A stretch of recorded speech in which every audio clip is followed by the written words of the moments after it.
Hello friends, welcome to UPSC Ias, Premier UPSC Ias. So today we are continuing the second part of the art and culture, and we'll start with Indian sculpture. Sculptures in ancient India. Sculptures of Mauryan age. During the time of Ashoka, the inscription of pillars as a symbol of the state or to commemorate battle victories assumed a great significance. He also used pillars to propagate imperial sermons as well. On an average 40 feet high, pillars were usually made of Chunar sandstone and comprised of four parts: a shaft, a lotus bell shaped capital, a circular base, and an animal figure. A long shaft formed the base and was made up of a single piece of stone or monolith. On top of it lay the capital, which was either lotus or shaped, bell shaped.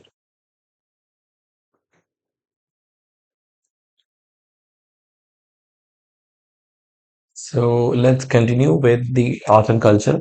On top of it lay the capital, which was either lotus shaped or bell shaped. So we were discussing about sculptures of Mauryan age, especially during the time of Ashoka, okay, and Ashokan pillars. On the top of it lay the capital, which was either lotus-shaped or bell-shaped. The bell-shaped capitals were influenced by the Iranian pillars as well as the highly polished and lustrous finish of the pillars. Above the capital, there was a circular or rectangular base known as the abacus, on which an animal figure was placed. Some of the existing pillars with the capital figures were found at Basara Bakhira, Lauria Nandangar, Rampurva, Sankisa, and Sarnath. They were mainly built to propagate Dhammas and not any religion in particular.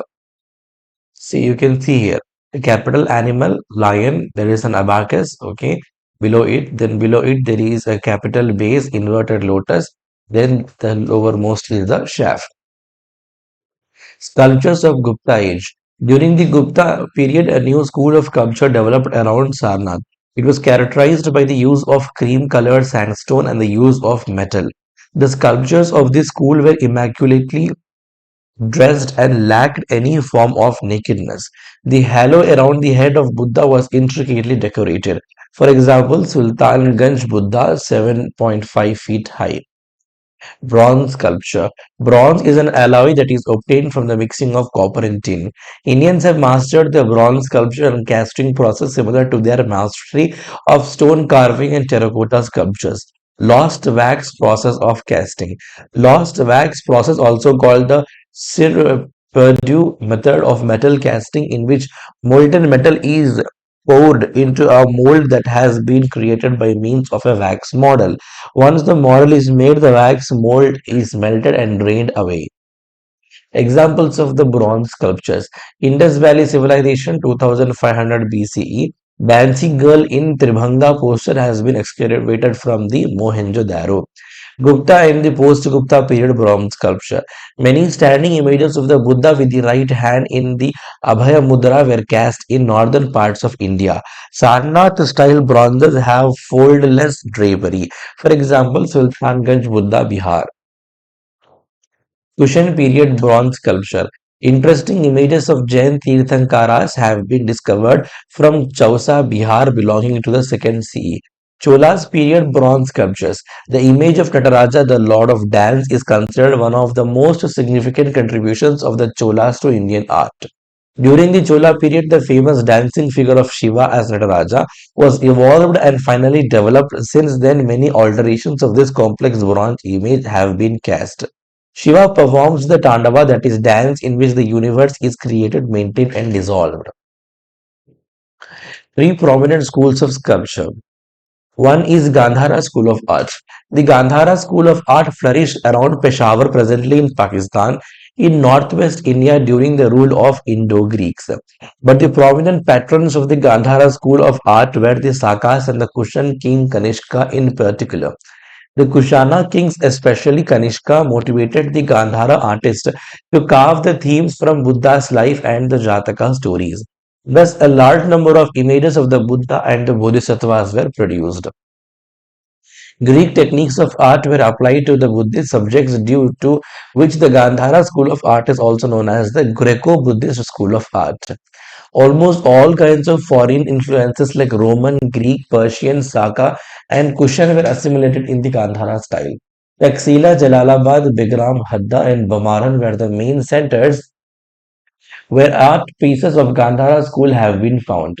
Bamiyan Buddha of Afghanistan was considered as an example of the Gandhara school. The Gandhara sculptures depict Buddha's birth, his renunciation, and his preachings. The best amongst these sculptures were produced during the 1st and 2nd centuries AD. The human body was cast in a realistic manner. Great attention was accorded to portray every physical feature like a mustache, muscles, and curly hair realistically. Mathura School of Art, an indigenous style of sculpture developed in Mathura region of Uttar Pradesh, and it mostly used red sandstone. Mathura School of Art is renowned for its assimilative character, and since the images of Vaishnava and Shaiva faiths were also prevalent along with the Buddhist images. The records of even Jain Tirthankaras are also found in Mathura style. Kausambi and Sarnath also emerged as important regional centers of art production, while Mathura remained as the main traditional art production site. The focus was laid on the internal beauty and facial sentiments rather than the bodily gesture. There is boldness in carving the large images, as the first Mathura image creators never aimed to sculpt an anatomically correct human Buddha. Mathura School of Arts and Gandhara School of Arts. Let's see the differences. Mathura School of Arts, these are indigenously developed. Gandhara School of Arts, Greek influence. Mathura School of Arts, spotted red sandstone, whereas Gandhara School of Arts, blue, grey, mica schist or grey sandstone. Mathura School of Arts, fleshy body was carved. Gandhara School of Arts, carved with final details. Mathura School of Arts, heavily decorated and the images are less expressive, whereas in Gandhara, images are more much expressive. Amaravati School of Art. Amaravati School of Art evolved in the Amaravati of Andhra Pradesh. It was first patronized by the Satavahanas and later by the Ikshvakus. It flourished for nearly 6 centuries, starting from 200 to 100 BC. Buddhist art and a vast Buddhist religious complex grew around Amaravati, which indicated the revival of unique regional art style. White marble was the material used in the Amaravati styles. Amaravati sculptures depict profound and quiet naturalism in human, animal, and the floral forms. It involves the symbolic representations of the Buddha's life. Buddha is represented by a symbol most of the time, except in 2 or 3 places where he is personified. The Amaravati stupa also has Pradakshina Patha enclosed within a Devika. Vedika, on which many narrative stories depicted from the life of Buddha, and Bodhisattva dominating such episodes relating to the birth, the miracles, the enlightenment, and the victory over Mara, Sundari, Nanda, Tushita, heaven, and Angulimala are also depicted. It is characterized by intense emotions as the figures are slim and have a lot of movement. These bodies are shown with 3 bends, Tribhanga, and the sculptural anatomy is more complex than at the stupa of Sanchi. But religious and secular images were present in this style. Later, this style got transformed into Pallava and Chola architecture. Sculpture in the medieval India. Medieval sculptures in northern India, Pratiharas.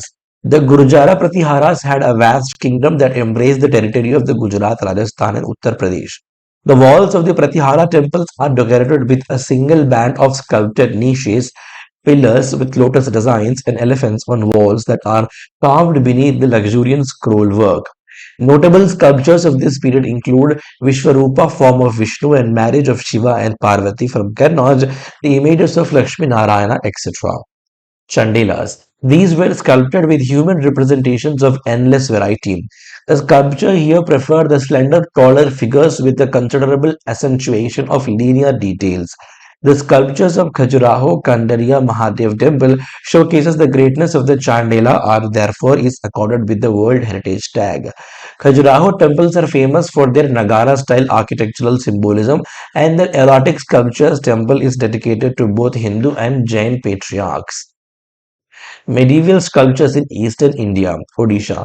The Odisha temples have many such representations of young and charming creatures with a seductive smile, luxurious hair full of jewelry. They are called Naikas. For example, the famous temple at Konark, Black Pagoda, was built by Narasimhavarman in the mid 12th century CE and dedicated to the god. Palas. The Pala style is marked by slim and graceful figures, elaborate jewelry, and conventional decoration. For example, Siddheshwara Mahadeva temple in Barakar. Medieval sculptures in the Western India. Solanki. Sculptures in Western India and Rajasthan were highly ornate. The Jain Dilwara temples of Mount Abu attaining a marvelous architectural perfection in stone. Medieval sculptures in Deccan and southern India. Chalukyas, the figures are characterized by graceful slim bodies, long oval faces. They are distinctly different from contemporary Western Deccan styles. The notable temples built by Chalukyas are Vishnu temples at Badami and Aihole and Virupaksha Shiva temple at Pattadakal. Rashtrakutas. The bold and magnificent carving in the temple shows the Rashtrakuta style of tall and powerfully built figures reflecting with spiritual and physical poise. For example, the Kailash temple at Ellora, a monolithic rock-cut architecture. Pallavas.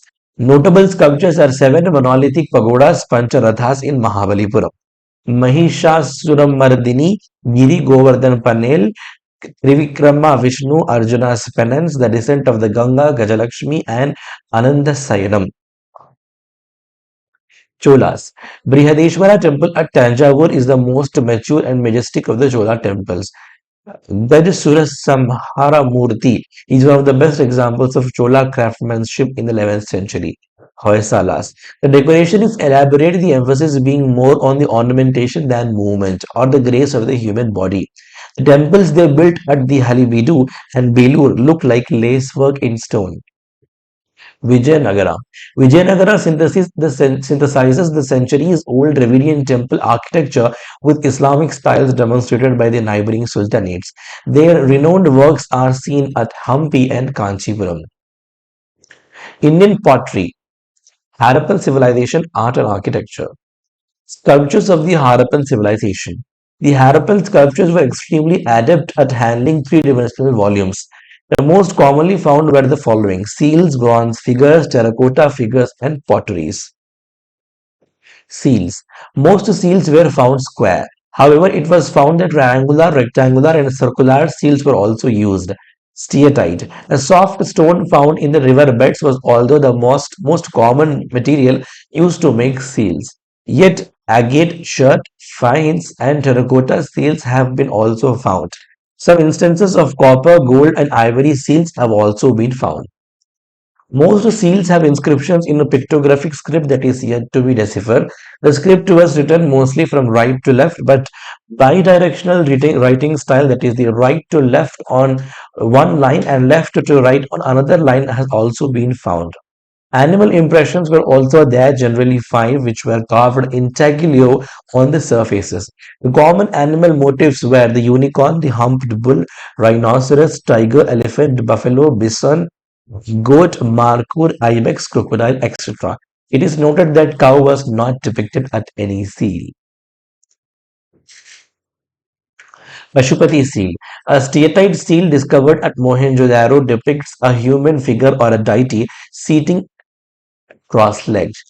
The figure referred to as Pashupati wears a three-horned headgear and is surrounded by animals. An elephant and a tiger are there on the left side of the figure, while a rhinoceros and a buffalo are seen on the right side.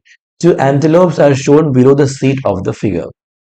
Bronze figures. The Harappan civilization saw a wide-scale practice of bronze casting. The bronze statues were made using the lost wax technique or Saira Perdu. For example, the bronze dancing girl of Mohenjo-daro, the bronze bull of Kalibangan, etc. The dancing girl. It is the world's oldest bronze sculpture, found in Mohenjo-daro. This 4-inch figure depicts a naked girl wearing only ornaments. Her ornaments include bangles in the left arm and the amulet and bracelet on the right arm. She stands in a Tribhanga dancing posture with the right hand on her hip. Terracotta figures. Terracotta refers to the use of fire-baked clay for making sculptures. They were made using the pinching method. They have been found mostly in the sites of Gujarat and Kalibangan. For example, Mother Goddess, male torso, etc. The Mother Goddess. This figure has been found at many Indus sites, which highlights its importance. It is a crude figure of a standing female adorned with necklaces having over prominent breasts. She wears a loincloth and a girdle. She also wears a fan-shaped headgear. The facial features are also shown very crudely and lack finesse. She was probably worshipped for prosperity. She might also have been a goddess of fertility cults. The male torso. The red sandstone figure of a male torso is another specimen of the rock sculpture. The torso has a frontal posture with well-baked shoulders and a prominent abdomen. There are socket holes in the neck and shoulders. They probably have been for the attachment of head and arms. Pottery. Pottery was an important industry during the Indus Valley Civilization. Its significance can be noted from the depiction of Harappan pictographic scripts on the potteries. Pottery of the Indus Valley Civilization mainly consists of the wheel-made wares, both plain and painted. However, the plain pottery is more common than the painted ware of red and black colors. Characteristics of the Indus Valley Civilization pottery. The painted decorations consist of horizontal lines of varied thickness, scales, checkers, leaf patterns, lattice work, palm and pipal trees. Additionally, birds, fishes, and animals are also shown. Although the Indus pottery is mostly represented by the plain bases, but few ring bases discovered were on a handmade pottery which were supposed to be baked at home. Pottery made on potter's wheel and burnt in kilns has shown marks of the stamp, which might indicate that a few varieties of vessels were traded also. Types of pottery. Polychrome pottery. These were rare and mainly comprised of small vases decorated with geometric patterns, and most were in red, black, and green, and less frequently in white and yellow. Incised ware. It is also rare, and the incised decoration was confined to the bases of the pans. Perforated pottery. This was probably used for straining the liquor. Since it has small holes all over its wall, had a large hole at the bottom. Big storage jars. These were produced during the mature Harappan phase. Pots were painted excellently in black color on the bright red surface with geometric patterns, plants, animals, and sometimes paintings also seem to depict the scenes from stories.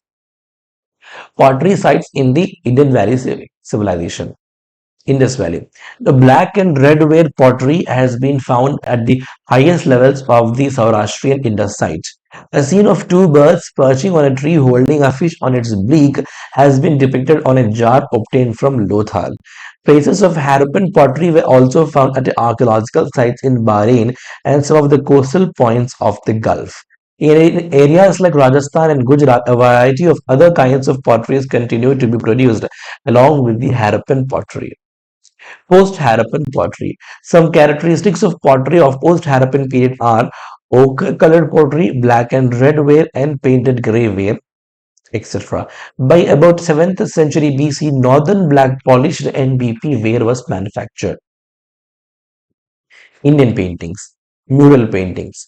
Mural or wall painting 2nd BC to 10th AD. Mural comes from the Latin word murus, which means wall. Murals are significant as they bring art into a large public square, as they are put upon large wall and hence an effective tool for social emancipation. Murals can add to the scenic beauty of a place where they are painted. They were basically rock-cut chambers. In India, they are of sheer size found in Ajanta, Ellora, other caves and temple walls, etc. Ajanta cave paintings. The Ajanta caves carved out of a volcanic rock in the Maharashtra plateau situated near Aurangabad in Maharashtra. Inside many of the caves are frescoes.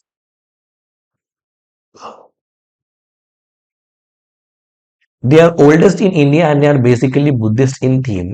The paintings reflect different phases of Indian culture, from Buddha's birth to his Mahaparinirvana in the 8th century AD.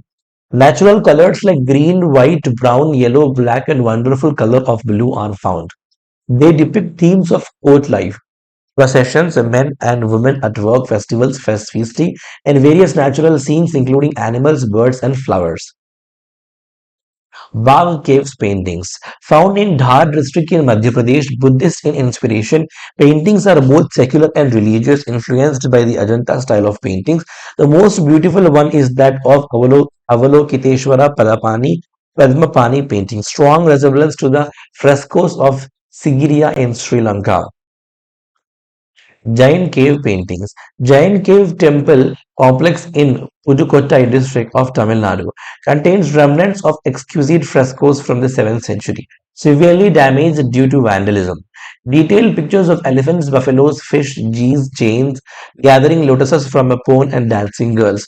Considered to be some of the best frescoes of the medieval India, next to fresco of Ajanta caves and Bagh caves.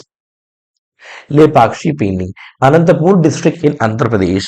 Beautiful paintings of Vijayanagara period. It provides glimpses of contemporary dress like tall headwear kulavi, colored and embroidered saris of both men and women in the paintings, earth tones and complete absence of blue color in their painting. Costumes are outlined in black. Armamalai cave paintings of 8th century AD, found in places like Ambur, Vellore, etc. They are basically Jain temples. Fresco and tempera techniques were used. Tamil Brahmi inscriptions were found. Images of Astika palaces are found here too. Sittanvasal cave paintings. These are found in Tamil Nadu.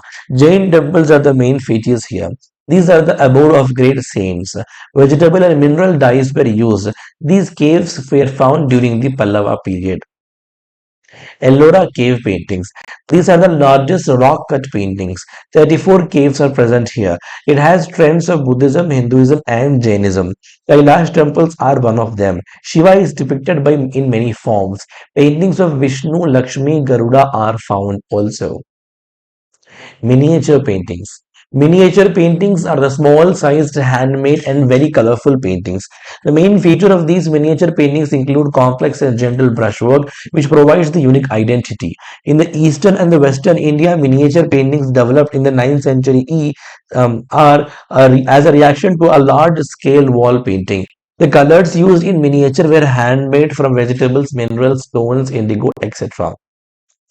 Pala school from 7th to 11th century CE. The Pala school of painting produced some of the earliest examples of miniature painting in India. It was executed under the Palas of Bengal in eastern India. This period witnessed the last great phase of Buddhism and of the Buddhist art in India. They developed pictures on paper, manuscripts, wooden covers, and palm leaf. The Pala painting is characterized by sinuous line and subdued tones of color. The Western Indian school from 12th to 16th century CE. The Western Indian style of painting prevailed in the region of comprising Gujarat, Rajasthan, and Malwa. The motivating force for the artistic activity in the Western India was Jainism. The illustrations on these manuscripts are a style of vigorous distortion. One finds in this style an exaggeration of certain physical traits like eyes and hips are enlarged. Figures are flat with angularity of features and the further eye protruding into space. This is an art of primitive vitality, vigorous line, and forceful colors. The Mughal school from 1516 to 60 to 1800 AD. The Mughal emperors introduced their own style of painting with Persian inspiration and added new themes, colors, and forms. Court scenes were depicted in grandeur. The background was usually hilly landscapes. Flowers and animals were also vastly depicted. The Mughal paintings are characterized by their subtleness and naturalism, and often depict historical events or court life. Akbar. Akbar's attitude led to a conscious synthesis of Hindu idioms and Indian aesthetics with the Islamic cult and elements of imperial Safavid Iran. An illustrative serialization of texts like Ramayana, Tutinama, Akbarnama, etc. was more of the painting of this phase. Portraiture was a rarity and female portraits yet greater. Well-packed composition, well-proportioned physiognomy and beautifully rounded faces, the depiction of motion, and a highly populated canvas characterized the art style of this early phase. Jahangir. The art of post-Akbar era did not have the illustrative thrust. Earlier boldness was replaced by touch of softness. The earlier crowded canvas had now a lot of breathing space. Jahangir's poetic genius, endowed with a fine imagery and lyricism, reflected in the art of his era. Portraits of birds and animals in this era are timeless world classics. His interaction with the European world brought the European technique of shading and producing three-dimensional effects to Indian painting. During Jahangir's reign reached its zenith. Shah Jahan. Shah Jahan continued Mughal's art cult, though with lesser thrust. Romantic in temperament, Shah Jahan little liked violence, had and ugliness. Portraits and random themes like darbar scenes, processions, festivals, scenes of outing, etc. were preferred. Aurangzeb. Aurangzeb, being a conservative Muslim, had no place for art in his court. After he died, several Mughal governors and Rajput state acclaimed sovereignty. Painters of the Mughal court sought refuge in these states. The amalgamation created a new art style widely known as provincial Mughal. Awadh became the foremost seat of provincial Mughal art. Rajput paintings. The Rajput paintings flourished under the patronage of the Hindu Rajput rulers of Rajputana in Punjab Himalayas during the period 1500 AD to the middle of the 19th century. The Rajput painting was initially known for its use of a limited range of color, shadow, space, decorative brilliance, and mythic subject matter. Later, the Mughal influences were absorbed into Rajput art in varying degrees due to changes in the patronage, the movement of artists, and political factors. The Rajput paintings can be put under two broad groups: Rajasthani style and Pahari style. Rajasthani style. Rajasthani paintings are those works that have been executed in Rajputana, from Bikaner to the border of the Gujarat and from Jodhpur to the Gwalior and Ujjain.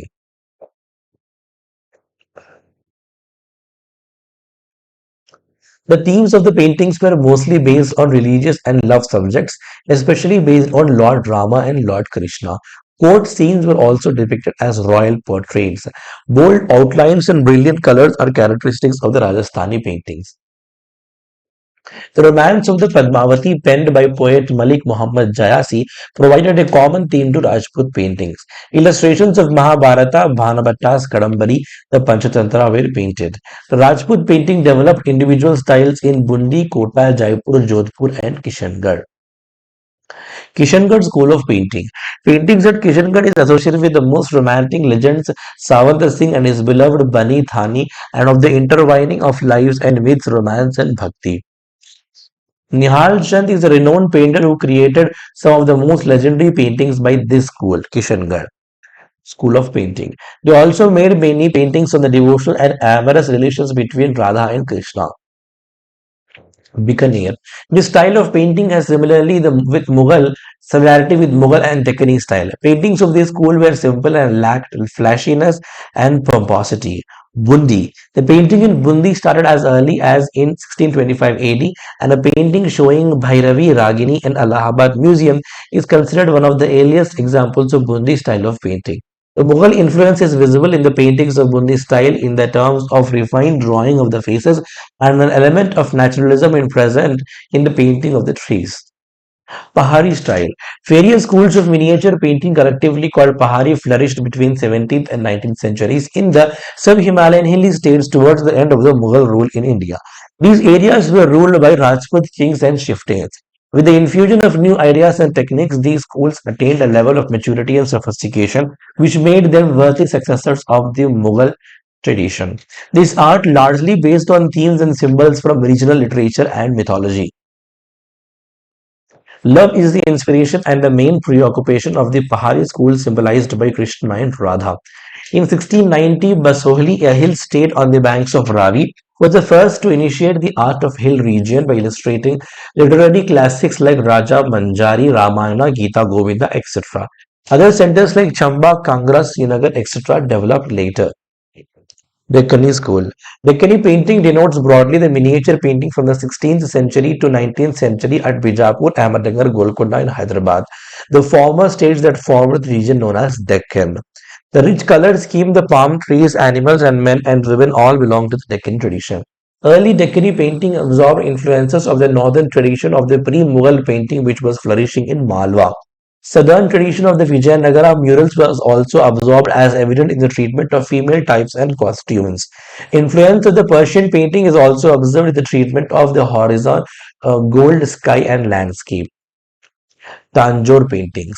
This particular style of painting is characterized by bold drawing, techniques of shading, and the use of pure and brilliant colors. It was flourished at Tanjore in South India during the late 8th and 19th centuries. The paintings are notable for their adornment in the form of semi-precious stones, pearls, glass pieces, and gold.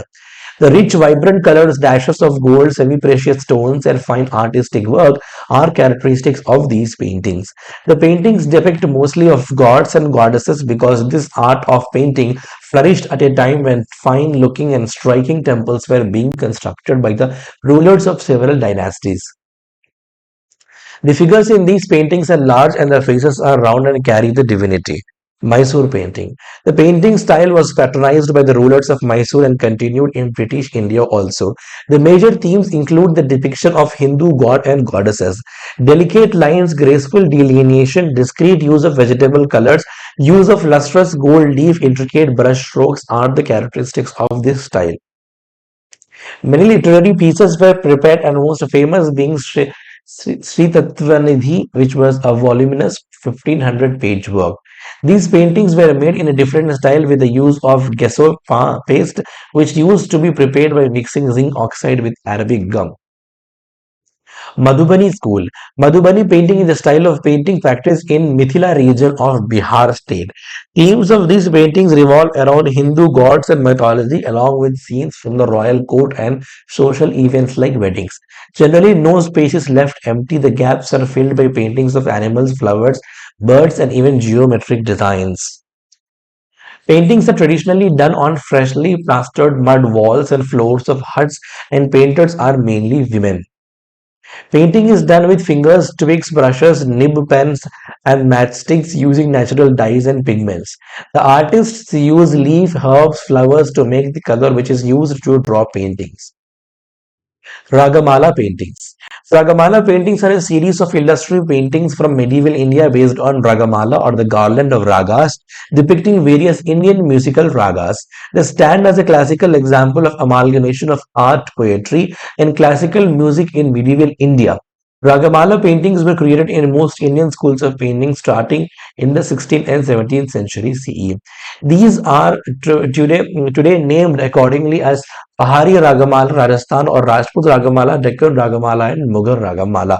In these paintings, each raga is personified by a color describing the story of a hero and heroine, Nayaka and Naik in a particular mood. Moreover, many paintings also demarcate the specific Hindu deities attached with raga like Bhairava or Bhairavi to Shiva, Sri to Devi, etc. The six principal ragas present in the Ragamala are the following: Bhairava, Deepak, Sri, Malkaush, Megha, and Hindola. Modern paintings.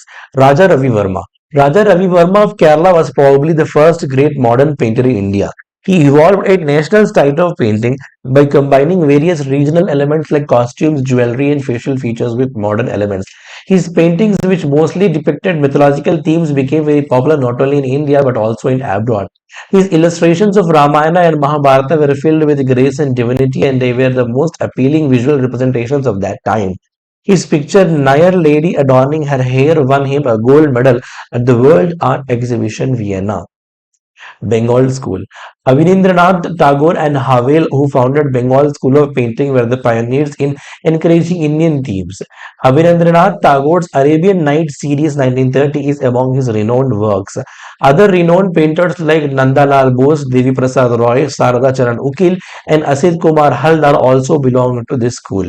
Jamini Roy, another renowned Indian painter, modeled his work on the folk art of Bengal. Rabindranath Tagore. Starting painting in 1913 at the age of 67 and produced some great paintings which are very individualistic and modern in style. He held the first exhibition of his paintings in Gallery Pigalle in Paris in 1930. Asit Kumar Haldar reflected poetical rhyme in his paintings. The masterpiece was Krishna and Yashoda, Awakening of Mother India, etc. Nandalal Bose's paintings were influenced by murals, Mughals, etc. Shiva Parvati, Krishna, Arjun, etc. were some of the examples of Nandalal Bose's painting. Indian literature.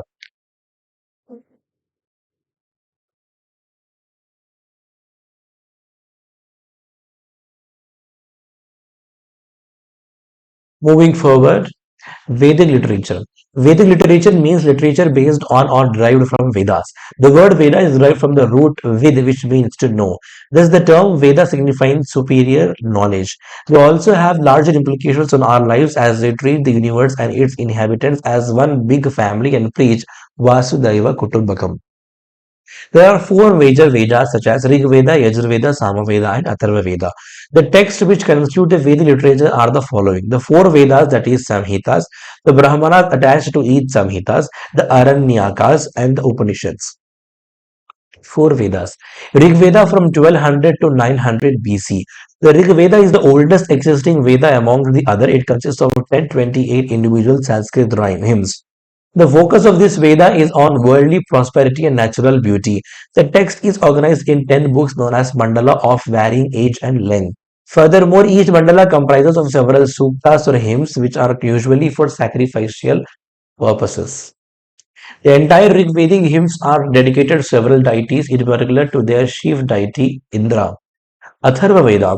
This Veda is also known as Brahma Veda and has been attributed to two rishis called Atharva and Angira, respectively. What is it? While it is mostly concerned with peace and prosperity of the human society and covers all aspects of a man's daily life, it specifically focuses on the treatment of several ailments. Atharva Veda. Yajurveda. The name Yajur signifies sacrifice. This Veda concentrates on rites and mantras of different types of sacrifices that were prevalent in the Vedic times. Samaveda. Samaveda has been named after Saman melody and it concentrates on melody or songs. It is because of the lyrical nature of the text that it has also been called the Book of Chants. It also shows us how Indian music has developed in the Vedic period. Brahmanas. The Brahmanas are part of the Hindu Shruti revealed knowledge literature. Each Veda has a Brahmana attached to it, which is essentially a collection of texts with commentaries on the particular Veda. They are usually a mixture of legends, facts, philosophy, and detailed explanation of Vedic rituals. Aranyakas. The Aranyakas are also texts attached to the Vedas. They describe the rituals and sacrifices involved in the Vedas from various perspectives.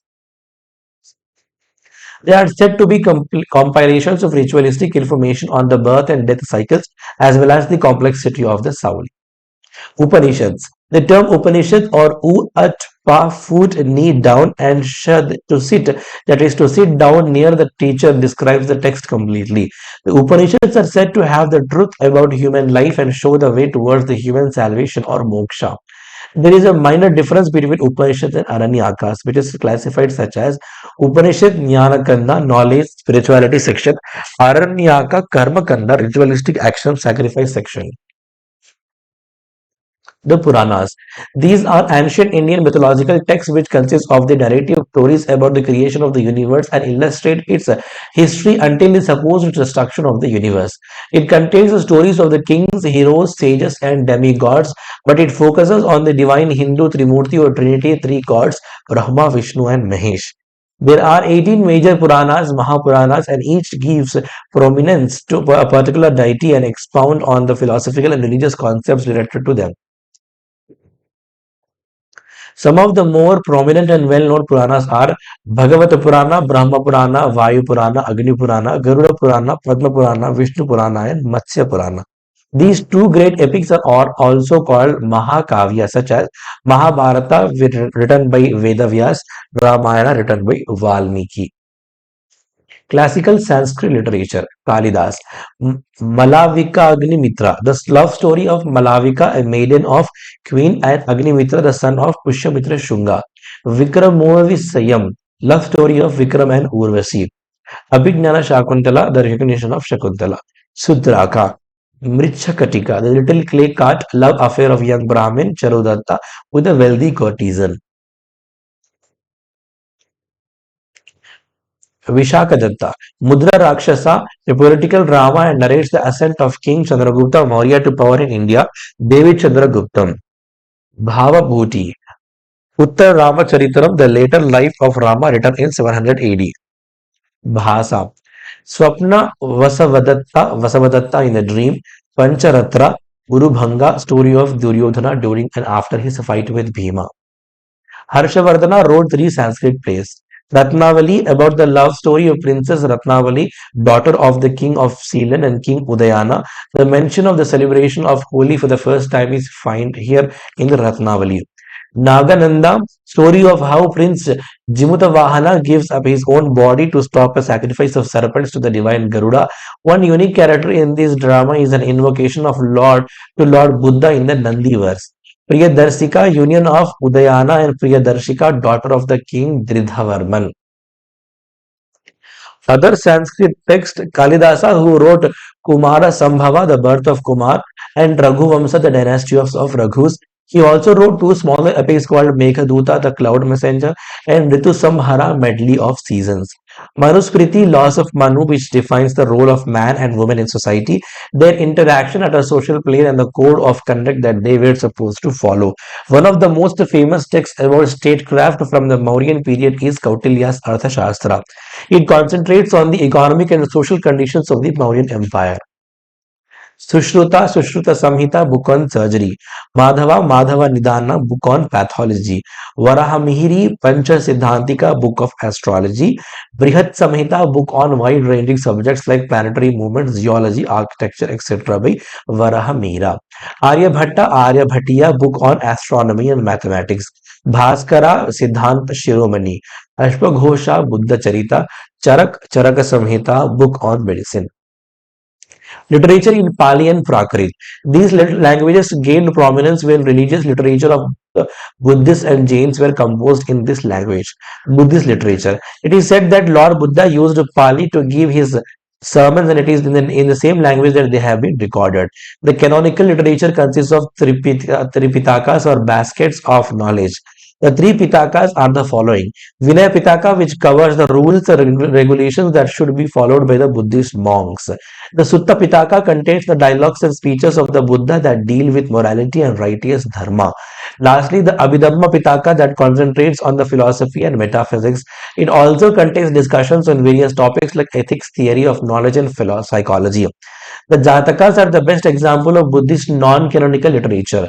Other Buddhist literary texts are Dipavamsa. It mentions the visit of Buddha to Sri Lanka and relics of the Buddha. Milinda Panha, it contains a dialogue between King Meander in Milinda and Buddhist monk Nagasena. Mahavamsa, it is a historical account of various kingdoms of South Asia. Abhidharma Moksha, it is written in Sanskrit which contains discussion on Abhidharma. Jain literature. Another major religion, Jainism, produced texts in Prakrit. The most important Jain texts were written in Prakrit are Angas, the Upanga, and the Parikramas. Between the 9th and 12th centuries, Jain monks wrote extensively in Kannada. The three gems of Kannada literature are Pampa, Panna, and Ranna are the famous writers related to Jainism. Gatha Saptashati by Hala has written in 300 AD's Prakrit poetry. Some of the Jain texts were also written in Sanskrit like Upamitibhava Prapancha Katha of Siddharasi, 906 AD. Sikh literature. Sikhism is relatively a new religion established in the 15th century and is based on the teachings of Guru Nanak. Gurbani is the composition and hymns of Sikh gurus and the Guru Granth Sahib. Adi Granth is written by Bhai Gurdas. The book contains the teachings of the Sikh gurus and 15 bhagats of Bhakti and Sufi traditions. Guru Granth Sahib is the first authored by Guru Arjan Dev. The 10th Guru, Guru Gobind Singh, added banis of his father Guru Tej Bahadur. A second rendition came to be known as Sri Guru Granth Sahib. The book contains the teachings of 13 Bhakti saints called Bhagats, Janam, Janam Sakhis. These books contain the mythological and exaggerated stories of the first Guru, Guru Nanak. Dravidian literature. This section comprises of literature in four major Dravidian languages: Tamil, Kannada, Telugu, and Malayalam. Tamil Sangam literature. Sangam means fraternity, and this literature was very popular amongst the masses. This literature is a collection of works that contains about 2,381 poems that have been attributed to 473 poets. Tamil has two major texts written in 6th century AD, that is Silapadikaram, story of an anklet, which was written by Illango Adigal. The second text is Mani Mekalai, the story of Mani Mekalai, written by Sattanar. These texts on Tamil society and the economic political changes it was experiencing. Three following major Sangam were organized such as first or head by Kingdom Pandya, place was Madurai, chairman was Agastya or Shiva. No book has survived used Agatyam as grammar. Second or middle Sangam Kingdom Pandya place was Kapatapuram. Initially it was Agastya and then his disciple Tolkappiyar took over as chairman. Around 2000 poems were collected and compiled into Tolkappiyam. Tolkappiyam is a textbook on Tamil grammar giving the inflection and the syntax of words and sentences and also includes classification of habitats, animals, plants and human beings. Third was also in the Kingdom Pandya. Place was in Madurai and chairman was Nakkirar. Most of the existing corpus of Sangam literature was written in the third Sangam. Malayalam literature. This language is usually spoken in Kerala and surrounding areas. Two of the major Malayalam works of the medieval period, which is a commentary on Ardhashastra, are the following: Kokasandhisan and Bhasa Kautilya. Edutachan, a strong proponent of Bhakti movement, is known as the father of Malayalam literature. Telugu literature. Several great works have been written in Telugu, but it reached its zenith during the Vijayanagara period. That is also known as the golden age of Telugu literature. Krishna Deva Raya 1509 to 1529 were composing exceptional poetry titled Amuktam Malyada. Allasani Petarna, also known as Andhra Kavita Pitamaha, wrote Manu Charitra. Uttar Harivamsam, which was composed by Nachanna Somanatha, a well-known court poet of King Bukka I. Kannada literature. One of the first recorded texts in Kannada is called as Kavi Rajamarga, which was written by Nupatunga Amogha Varsha I in the 10th century. The Ratnatraya, consisted of three poets such as Pampa, father of Kannada, has authored Adi Purana and Vikramarjuna Vijaya. Ponna has authored Shanti Purana and Ranna has authored Ajitanada Purano. Once the literature flourished, several books clarifying the grammar of the language written in like Shabda Mani Darpana by K.C. Raja. Persian literature. One of the finest Persian poets is Amir Khusrau Dehlavi. Amir Khusrau of Delhi wrote Nuh Sipir and Masnavi Dual Rani Khizr Khan, that is a tragic love poem. Ziauddin Barani is amongst the top historians of that period and he wrote Tarikh Feroz Shahi. Ibn Battuta, Moroccan traveler that explained the socio-political scenario of the period. Mughal Emperor Babur wrote Tuzuk-e-Baburi in Turkish. Abul Fazl wrote Ain-e-Akbari and Akbarnama. Bengali literature. Raja Ram Mohan Roy was amongst the first to write in Bengali and English and his work was read widely. His contemporary writers were Ishwar Chandra Vidyasagar and Akshay Kumar Datta. But the zenith of nationalist Bengali literature was achieved by the writing of Bankim Chandra Chatterjee. He wrote famous novel Anandmat and Vande Mataram. Our national song is an excerpt taken from this novel Anandmat. The first Indian to win a Nobel Prize was also writer in Bengali Rabindranath Tagore. He got this award for his Bengali masterpiece Geetanjali in 1913. Marathi literature. The oldest known work in Marathi is from 13th century by Saint Jnaneshwar, also known as Jnaneshwar. He is credited to begin the Kirtan in Maharashtra and has written a detailed commentary on the Bhagavad Gita in Marathi. Eknath, who wrote the commentaries on Bhagavad Purana and Ramayana. One of the greatest nationalistic figures, Bal Gangadhar Tilak, published his regional newspaper Kesari in Marathi. Contemporary lots of Marathi poets include M.G. Ranade, G.T. Madholkar and K.T. Telang. Other literary work. One of the greatest Urdu poets is Mirza Ghalib, who composed Diwan collection of poetry in Urdu. Prithviraj Raso was the first Hindi book and it documents the life and challenges faced by Prithviraj Chauhan. Bharatanendu Harishchandra wrote his most famous drama Andher Nagai, City of Darkness in the 1850s. One of the earliest texts from Kashmir was Kalhana's Rajatarangini written in Sanskrit. Languages in India. Classification of Indian languages. In India there are 22 scheduled languages, 114 other languages, 216 mother tongues, 96 non-specified languages, and totally up to 10,000 languages spoken by the people.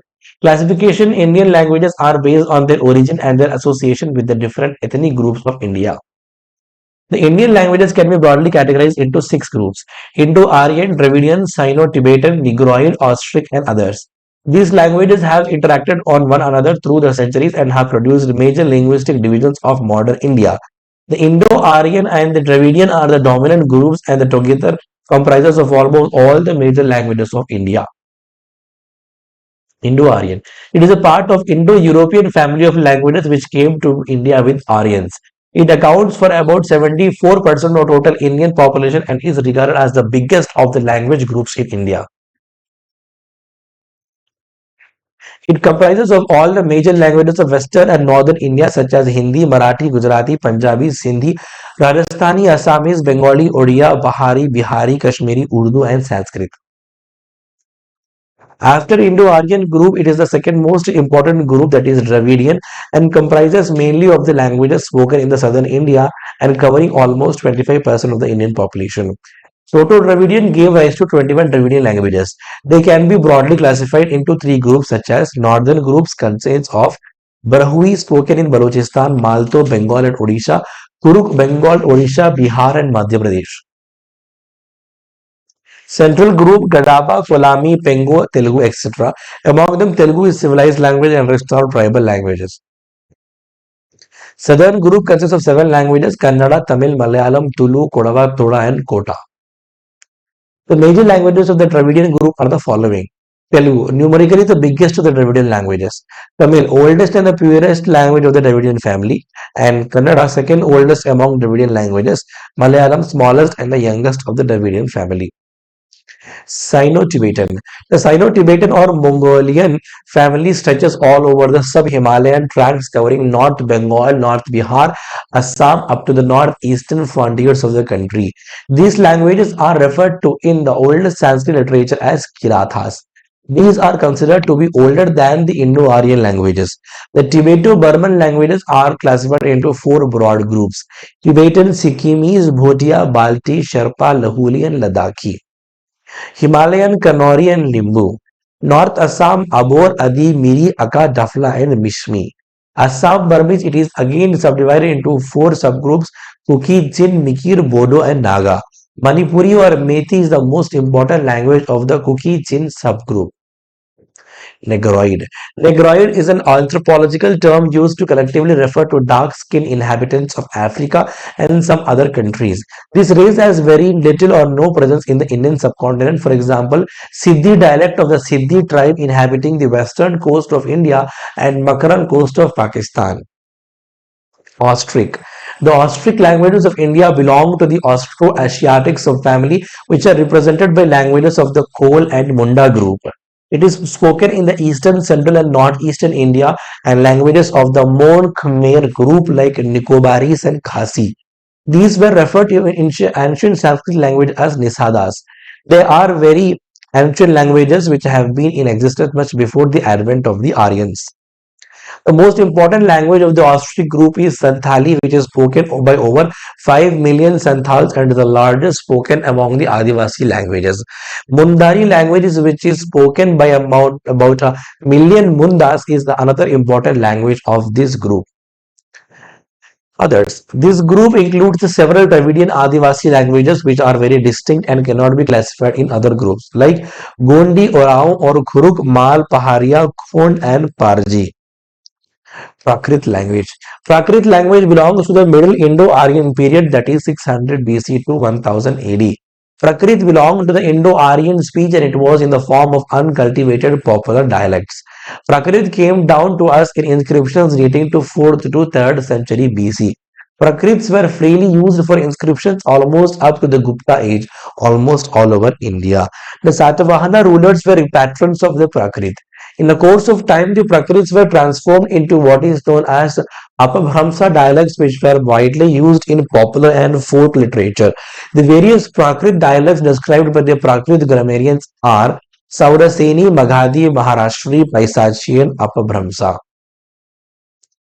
Pali language. Similar to Prakrit language, it also belongs to Middle Indo-Aryan period, that is 600 BC to 1000 AD.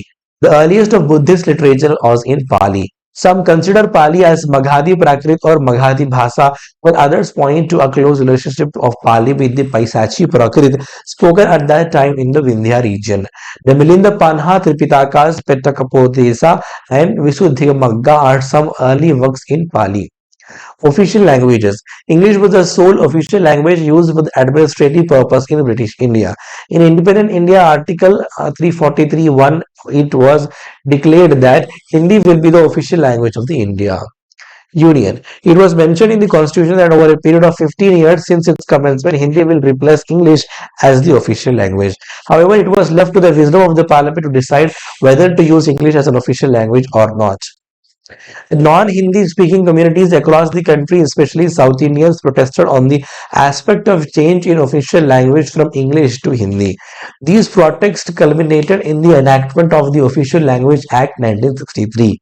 According to this, Hindi is in Devanagari script was declared as the official language of the Union. However, English may continue to be used for official purposes even after 1965. Therefore, English was given a status of subsidiary official language of India. It was agreed that either Hindi or English can be used for transacting the business or procedures of parliament. Remember that there is no national language of India and even Hindi is not a national language. Since neither the Constitution of India nor any Indian law defines any language as a national language, according to our Constitution, there is a provision which enables the Indian states to choose their own official language for communicating at the state level. The selected languages that can be used for the official purposes are listed in the 8th schedule of our constitution. Presently, 22 languages are listed in the 8th schedule. Initially, there were 40 languages. Sindhi was added by 21st Constitutional Amendment Act 1967. 71st Constitutional Amendment Act 1992 provided for the inclusion of the following four languages such as Konkani, Manipuri, Nepali. The 92nd Constitutional Amendment Act of 2003 added four more languages such as Bodo, Maithili, Dogri, and Santali. Official languages: Assamese, Assam; Bengali, West Bengal, Andaman and Nicobar Islands, Tripura; Bodo, Assam; Dongri, Jammu and Kashmir; Gujarati, Gujarat; Dadra and Nagar Haveli, Daman and Diu. Hindi, the National Capital Territory of Delhi; Haryana, Himachal Pradesh, Jharkhand, Madhya Pradesh, Bihar, Rajasthan; Uttar Pradesh, Uttarakhand, Chandigarh, Chhattisgarh, Andaman, Nicobar Islands and Arunachal Pradesh. Kannada, Karnataka; Kashmiri, Jammu and Kashmir; Konkani, Goa, Karnataka, Maharashtra; Maithili, Bihar; Malayalam, Kerala, Andaman and Nicobar Islands, Lakshadweep; Manipuri, also Meeti or Meethi, Manipur; Marathi, Maharashtra, Dadra and Nagar Haveli, Daman and Diu and Goa; Nepali, Sikkim and West Bengal; Odia, Odisha, Punjabi, Chandigarh, Delhi, Haryana and Punjab. Sanskrit only in scriptures, not in usage. Santali, Santal tribes of the Chotanagpur Plateau comprising the states of Bihar, Chhattisgarh, Jharkhand, Odisha. Sindhi, Sindhi community. Tamil, Tamil Nadu, Puducherry, Andaman and Nicobar Islands. Telugu, Andhra Pradesh, Andaman and Nicobar Islands. Telangana.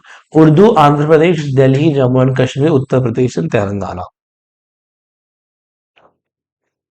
Official languages of the states. However, the constitution does not specify the official languages to be used by the states for the conduct of their official functions.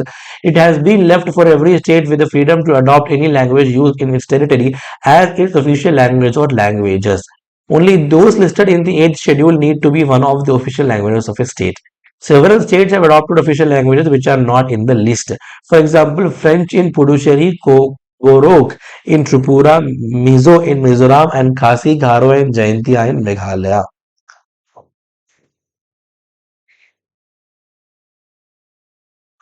Classical languages.